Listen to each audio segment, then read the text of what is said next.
The Hammond organ breathes on multiple levels. At the level of the musical object, the Leslie speaker gathers up and displaces air within this space in order for the object to be audible. It literally inhales and exhales. It is, in other words, a breathing machine. This is a quote by Dr. Ashan Crawley, who is the assistant professor of religion, African American studies, and Africana studies at the University of Virginia. And it's taken from his online essay called Nothing Music, the Hammond B3 and its centrifugicity of Black Pentecostal sound. And it's located on AshanCrawley.com. Ladies and gentlemen, good afternoon. Afternoon. I am Tony McNeill. I am the son of Bessie McNeill and Wallace Vinston Sr., and I am the grandson of James and Dinah Campbell. It is an honor for me to be here to stand before this august body of musicians and worship leaders and scholars. I have attended the Hymn Society years ago. I think it was one of my first times attending this was around 2002 when it was in Winston-Salem, North Carolina. I think that was one of my first times encountering this organization. And I followed it over the years, and it's informed my leadership and the way that I plan and execute worship. So I'm very honored to be here. My first introduction to music was through an organ. It was a toy organ. I remember the morning I woke up on Christmas morning. I remember what I had on. I remember how the house smelled. I remember every detail of that Christmas morning. I remember getting out of bed and going in there in my little onesie, and standing in front of the Christmas tree was a toy organ with a little bench. I remember standing in front of that toy organ and hearing a voice speak to me as clearly as I'm speaking to you right now, saying to me, "This is what you're going to do for the rest of your life." I remember walking slowly to that organ as a child, about 5 years old. And I remember turning it on and touching the notes, the white notes, the black notes. And I was just enamored by the different sounds. This was my new friend. Undeniable. And I developed a relationship with that instrument to the point where my parents had to hide it. And Cynthia alluded to that, the fact that my siblings were all athletes and energetic folk and outdoors people, and I just wanted to stay inside and play my organ. My parents had to hide it from me, and they would just shoot me outside. Go play, go do something other than play that organ. No, I wanted to play my organ. I was called to that organ. I knew that, even at the tender age of 5. My mom noticed that I had an inclination toward music, and so she found a music teacher who was brave enough to take a child with undeveloped fingers. Mrs. Beatrice G. Rue was my first piano teacher. She said, "I normally don't take children that this small and whose fingers are not as developed, but I'm going to give him a try." That first lesson, I did twice as much as the normal student would do in the first lesson. And she kept feeding me stuff, and I would just do it. She would try this, and I'd do it. My mom came back to get me. I'll never forget this. After that first lesson, And you know how adults try to stand to the side and leave your child behind and have an adult conversation? And I heard every word that they said, but I still was at the end. And she said, there's something about this child, bring him back next week. And next week turned into 8 years of study. So I thank Miss Ruth every time I stand to speak about my affinity for music and worship. I have to honor her because she took a chance on my undeveloped fingers to teach me. My love for church music came about as I grew up in the Oak Grove A.M.E. Zion Church, as Cynthia alluded. And Oak Grove was a kind of a unique kind of church in rural North Carolina. But we had a Hammond organ. And later we had a Rogers organ. And so I grew up during the time where I heard the best of both worlds. The best of the hymn singing, the best of gospel, the best of chanting. They chanted in my church on the first Sunday during communion. Yeah. Therefore, with angels and archangels and all the accompaniment of heaven. I still remember that. Right? And so I've known and had a great appreciation for a broad spectrum of music. More specifically, the songs of the church that enable the congregation to sing. I am passionate about congregational singing, and I come to you today as a practitioner who is dedicated to worship education and the development of future church music leaders who are grounded in an understanding of the value of the corporate voice. I am here today to develop or build a case or at least try to establish some possibilities of how this wonderful historic instrument can help people sing. I don't know about you, but in my travels and in my interactions with congregations, both big and small, people are not singing. They come to church for the most part, but they come to church to watch worship be done for them. And so my challenge, and I think the challenge for me as an educator for my students, is to find ways to enable people to do what they cannot do for themselves. The best voices, the worst voices, all voices deserve to sing. So, the Hammond organ is a vital part of African American worship and has been a signature sound for many of our churches over the years. The Hammond organ, in its intricacies and its performance, mimics the human voice in a sense.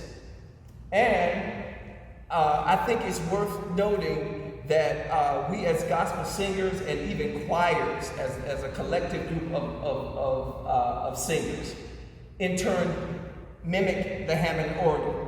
One of the techniques that I've noticed that is growing, especially in a lot of community choirs and professional recording choirs that sing gospel, is the presence of this straight tone, and then toward the end of the phrase, there is this entrance of energy, vibrato. Okay? The straight tone, it begins, and then toward the end of the phrase, this fluctuation of energy at the end of the phrase. That's the Hammond organ. Okay? So choirs are mimicking the Hammond, and the Hammond is, in a sense, mimics singers. So there's this exchange, there's this mirroring that is worth noting. We need to make singing accessible for all ability levels. This is up for our consideration, and I think the Hammond can do that for us. We need to think critically about how common non-singing forces, instrumental forces, can be used and reorientated to help congregations sing. I think we need to think intentionally about how we sit at the piano, how we choose voices, how we play, the dynamic levels. All of that matters. And I think we need to think more critically about how we preside at these instruments and how that has an impact on congregational participation.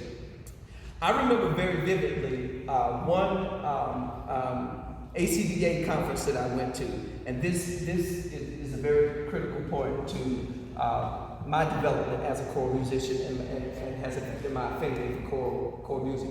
The late Dr. Paul Oakley did a ACDA session in Greensboro that I attended, and he highly recommended the pipe organ or an organ as the instrument of choice to rehearse choirs. He built an argument around that because on the piano, when you go and touch a note, you'll hear the note and it will die. Whereas on an organ, you can play that note and the energy continues. So Dr. Oakley encouraged choir directors, regardless of the style, regardless if it's a hymn, if it's an anthem, if it's a gospel, try teaching it from the pipe organ. It helps with breathing because the sound is ongoing. Okay? And it gives the perception that the sound does not stop. That there's energy constantly moving as the choirs are singing. So I thought about that when I saw the theme for this year's hymn society. And I began to think, as I knew I had to talk about Hammond, how can the Hammond, and the continuation, and knowing that this sound continues, that there's perpetual energy in that. And how can I, as a leader, knowing that, inspire people to sing and mimic them? Okay. So the Hammond organ becomes this instrument that awakens and enlivens the congregational voice. What I want to do today, for the little bit of time that I have left, I want to talk about, give some suggestions on actual practice and performance techniques, but I want to frame that through the lens of hymns by African American female composers. And in doing so, we're going to sing some, and we're going to sing through some stuff that we're going to sing tonight in the hymn singing. So this is a rehearsal for the worship service on tonight. So I'm excited that we get to do some of that. Right? So, Michael, thank you again for being here. I want to talk a little bit about a part of the Hammond organ specifically that I think provides a window of connection between congregation and instrument. Those of you that know anything about the Hammond know that there's a series of drawbars that are available on the console. And some of them are white, some of them are brown and black. The white drawbars, okay? Those are the drawbars that are labeled as consonant drawbars, and they sound as octaves. So if you will play a C, and pull out a couple of white drawbars. Yes.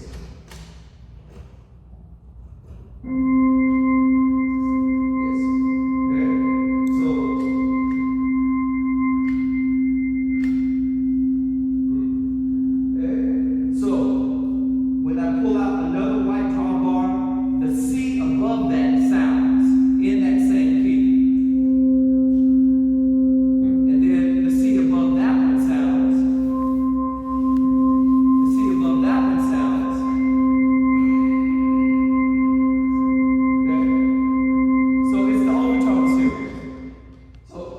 about what it would sound like if you would play a chord. Play the So you have a series of C's, C, E, G's, stacks of C, E, G's that are compacted in that sound. Alright? So push all of those in. Those are the consonant drawbars. So the black drawbars are the dissonant drawbars. So you hear the overtones, the clashing. You listen hard enough, they're in there. It's just those. Okay. And then.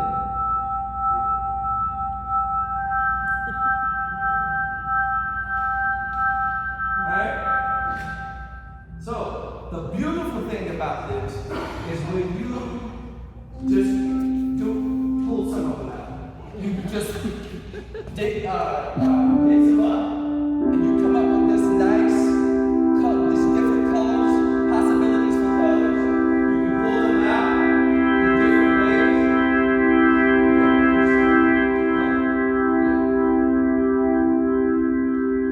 So it's a blending of all that's dissonant and all that's consonant working together. Now think about congregations.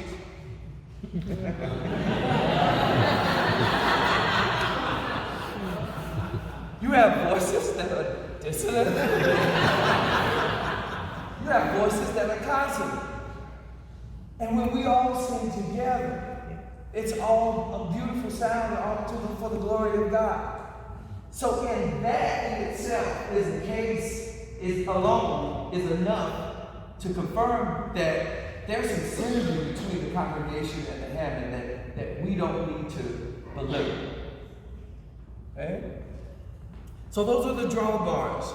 I want to talk now about three specific organ playing techniques that I think are critical to enhancing congregational participation in worship.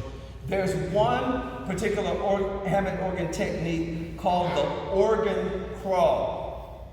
Okay? What the organ crawl is when the musician is on the instrument and their fingers are pressed down into the keys, and as they play different chords, the fingers never lift the keys. They just crawl up and down the keyboard.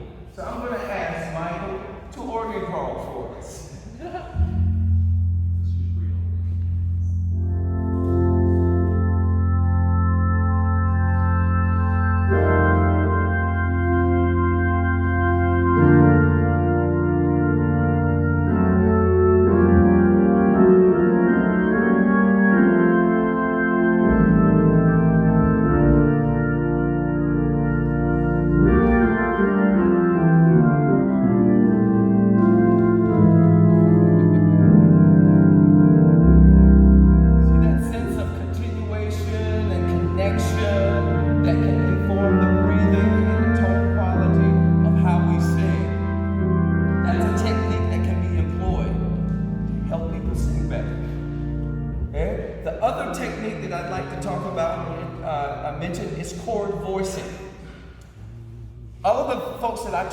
Prior to this particular talk, and I spoke to a number of Hammond organists about Hammond organ technique and things that we could do that I could share with you as it relates to allowing the congregational voice to be heard. One thing that ran consistent among all of those Hammond organists that I talked about was voicing. Okay? And they all told me, Dr. McNeill, you don't play the Hammond like you do the piano. In that you play things blocked as it is necessarily written, especially hymns, particularly hymns, as they are written on the page. You must think in inversions. You must think in the fingers. To think of inversions so that the foot can be the bass. Right? As opposed to doubling what's written in the piano as the bass and your foot on the foot pedal, that's too much. So if you can think in your fingers in versions of what you see on the page and allow your foot to articulate the bass that is written on the page, it will free up the sound. Okay? And it won't sound as muddy. Okay? So, Michael, let's do Give Me a Clean Heart. If you will grab the black little supplement that is in front of in your pew, the song supplement, and I think it's hymn number 2133.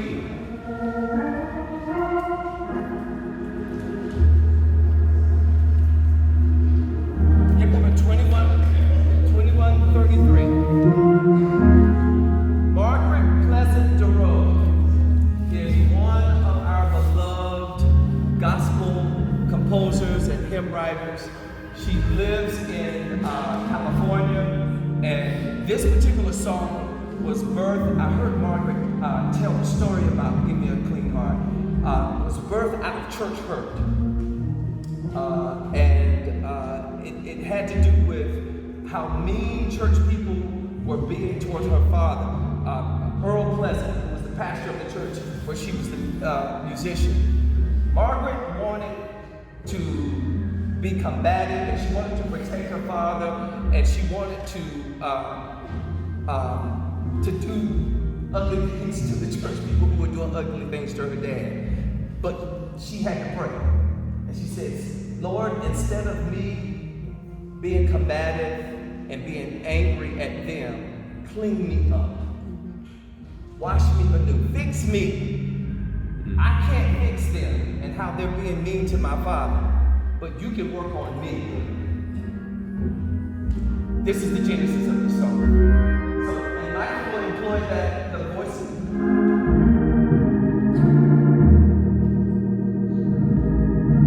That's it. Give back. Give me a clean heart,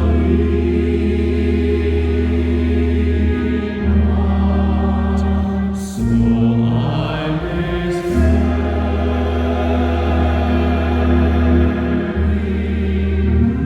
Lord, fix my heart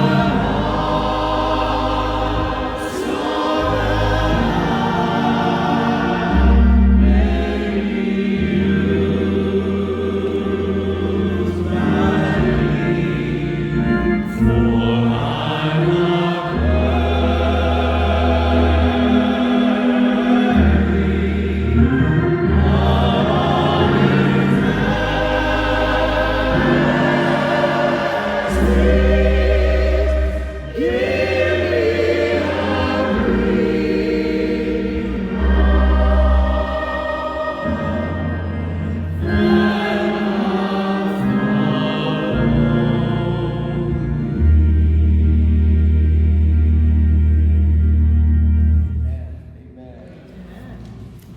The last technique that I'd like to share with you that I was given as a recommendation is actual voice leading. And what voice leading is, it's the little grace notes and the little notes of color that you add in your playing technique as you're doing the organ crawl. Okay? So I'm going to ask Michael to organ crawl and give us some examples of voice leading. So listen for little grace notes, little appoggiaturas and anticipations and things like that, little coloring things that he may throw in there.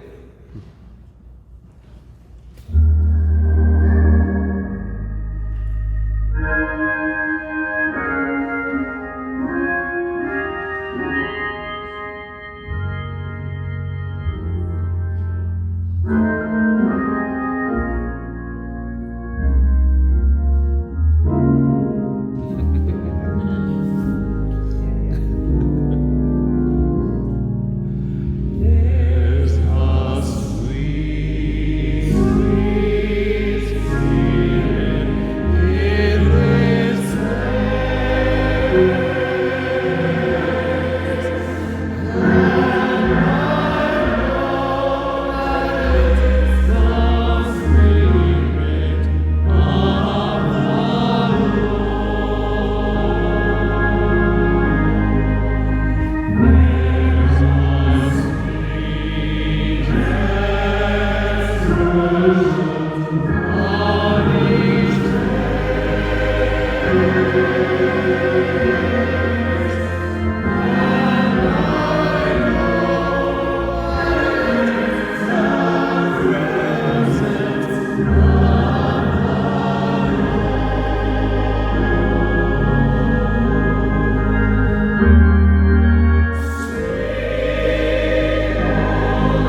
Doris Akers, renowned hymn writer.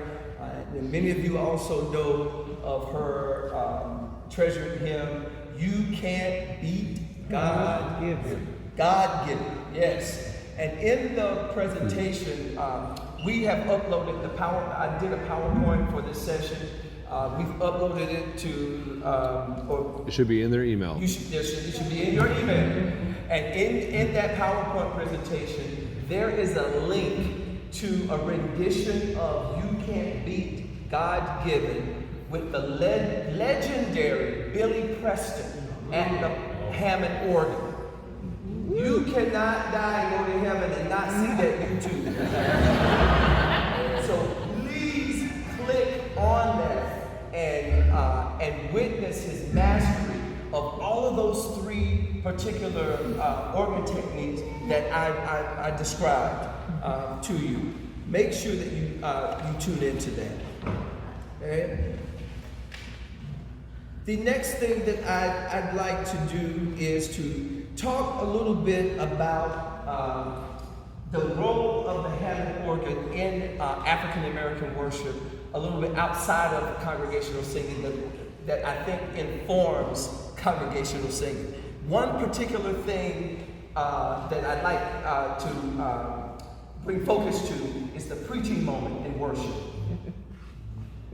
The preaching moment in worship for a lot of people is the climax of the service, or I've heard people say the main thing in worship. I have a different opinion about that. Or, some people are brave enough to come up to me and say, "I come to church only for the sermon."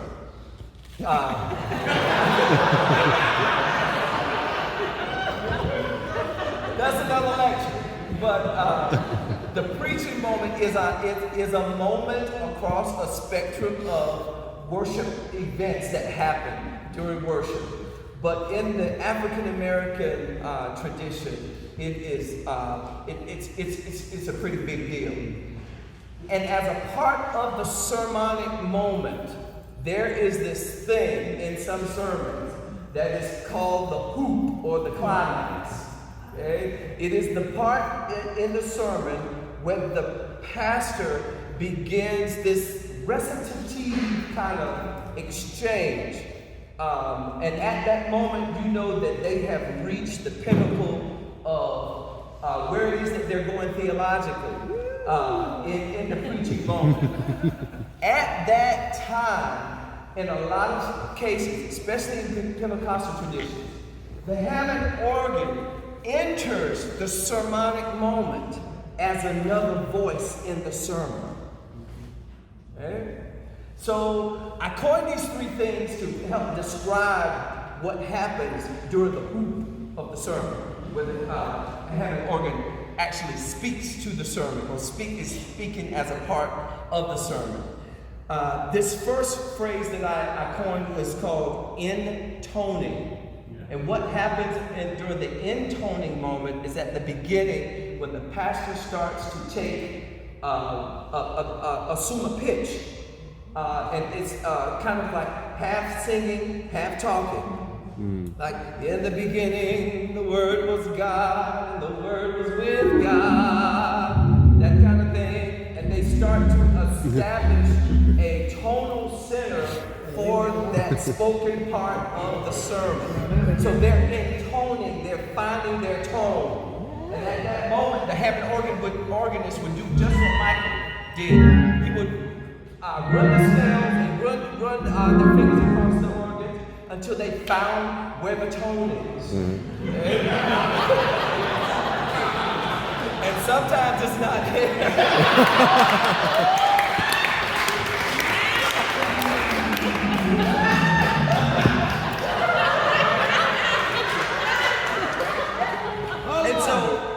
But once the pitch is found or established, the Hammond organist will sit there and reside there and enter this dialogue between the pastor and that moment. And again, like it becomes another voice in the sermon. So we go from intonement to engagement or conversation, is what I call it, where there's this back and forth. Okay? The pastor will say something on that pitch, that spoken pitch kind of thing, and the Hammond will say something back. Okay? And a lot of times there will be instances where the pastor will riff on something and the organist is astute enough to mimic that exact riff. Okay? It gets really, really exciting. The congregation is involved. So there's a multiplicity of layers of voices that are participating in that particular moment of the sermon. So we go from intoning to engagement or conversation, and then at the end of the sermon is what I call the extoning, and that is all of the chording, usually organ crawling, that happens after the sermon has been preached. The pastor has stopped preaching and usually sits down, and the congregation is still fully engaged in that moment, and the Hammond organist at that time becomes the preacher, if you will, while the congregation is enacting its act of celebration, and that can take on many forms. Okay? The Hammond organist is usually the force that will kind of pull everybody out of that moment into the next moment of worship. It could be an altar call, it could be a song, it could be any expression of worship that follows that as an act of a response to what just happened. Okay? So this instrument not only serves as an instrument that accompanies singing, congregational songs, and choir music, but it breathes for preaching. It serves the function to assist with preaching. There are preachers who preach with Hammond organ being played very softly from the beginning of their sermon to the end of their sermon. There are some preachers who actually, they can't preach unless they have organ music behind them. Sean Crawley has a term for that organ music that's often played underneath a sermon. He calls it nothing music. Because it's music that's made up on the spot, and the organist is not planned, it's just basic chording, but it fits the moment, and it's really nothing. I mean, you can't sing to it, it's just music that's there to help create an atmosphere or to help create a particular mood.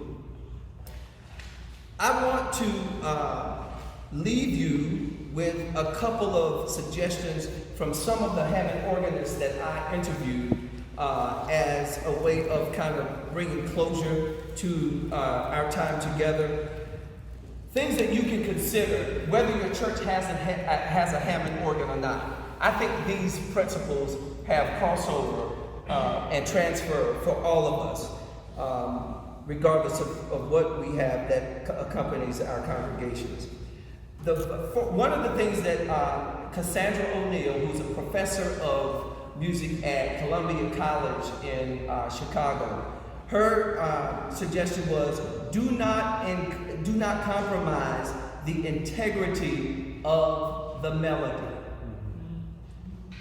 Do not compromise the integrity of the melody, because it is the melody that serves as what I call a melodic anchor for the untrained ear, and for some of us that are trained too. Yeah, we need to hear that melody.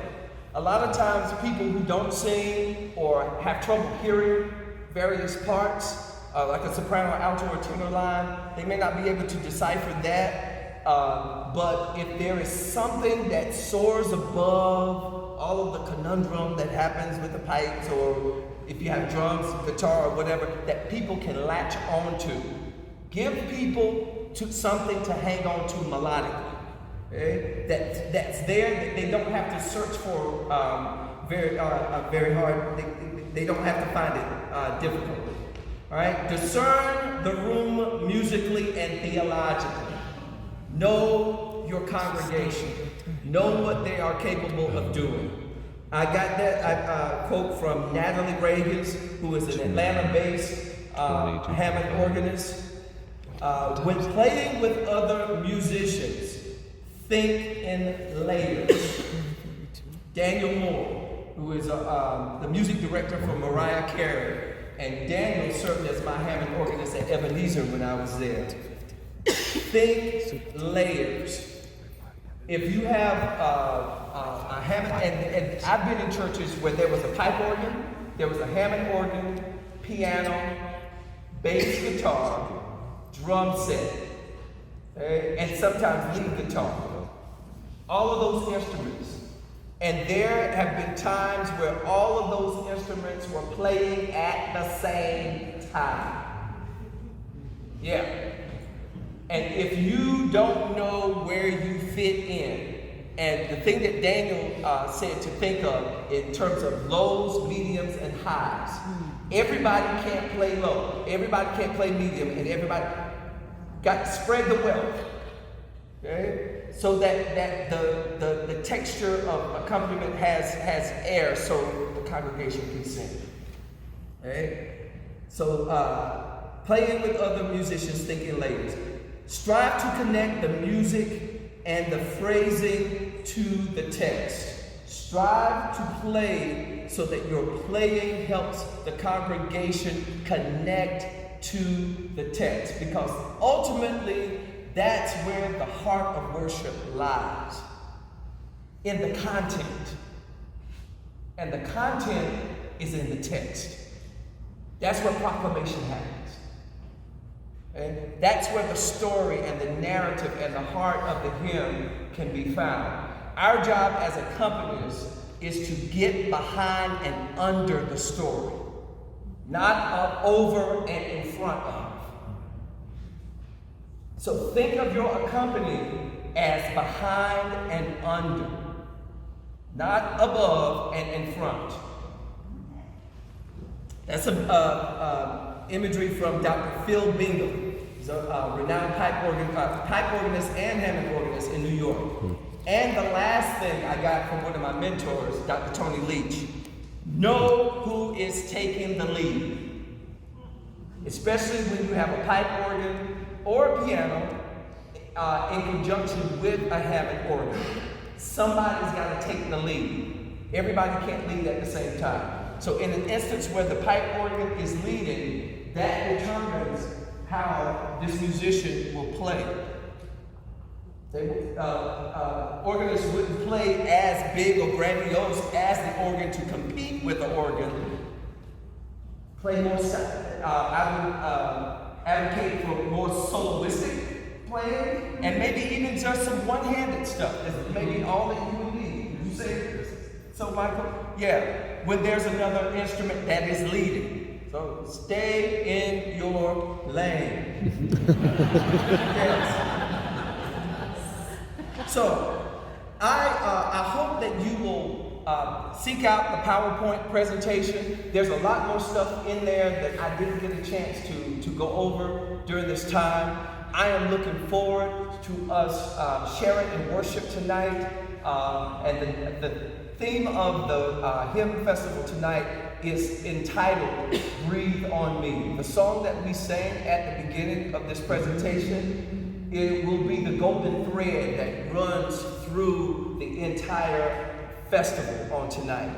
I look forward to worshiping with you. Thank you so much for your presence. Thank you, Michael.